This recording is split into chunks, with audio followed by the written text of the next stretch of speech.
తమలపాకులపై దీపం వెలిగిస్తే కలిగే మేలేంటంటే, తమలపాకులపై దీపాన్ని వెలిగించడం ద్వారా ఏర్పడే శుభ ఫలితాలేంటో తెలుసుకుంటే ఆశ్చర్యపోతారని ఆధ్యాత్మిక పండితులు అంటున్నారు. తమలపాకుల కాడలో అమ్మలగన్న అమ్మ పార్వతీదేవి కొలువై ఉంటుందని, తమలపాకు చివర్లో లక్ష్మీదేవి ఉంటుందని, మధ్యలో చదువుల తల్లి సరస్వతీ దేవి నివాసం ఉంటుందని విశ్వాసం. అలాంటి తమలపాకుపై దీపం వెలిగించడం చేస్తే అనుకున్న కార్యాలు దిగ్విజయంగా పూర్తవుతాయి. తాజా తమలపాకులు 6 తీసుకోవాలి. ముఖ్యంగా తమలపాకు చివర్లు విరిగిపోకుండా తాజాగా ఉండేలా చూసుకోవాలి. చివర్లు లేని తమలపాకులను ఎప్పుడూ పూజకు ఉపయోగించకూడదు. అయితే ప్రస్తుతం దీపం కోసం మనం తీసుకునే తమలపాకుల పైకాడను తుంచుకోవాలి.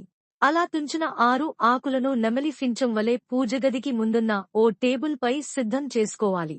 దానిపై మట్టి ప్రమిదను ఉంచి, తుంపిన 6 తమలపాకు కాడలను మట్టి ప్రమిదలోనే వేసి నువ్వుల నూనెతో దీపం వెలిగించాలి.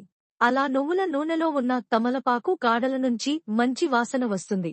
ఈ వాసనను పీల్చడం ద్వారా ఆరోగ్యానికి మేలు చేకూరుతుంది. పాజిటివ్ ఎనర్జీ లభిస్తుంది. సుఖ సంతోషాలు చేకూరుతాయి. అనుకున్న కార్యాలు దిగ్విజయంగా పూరమతాయి.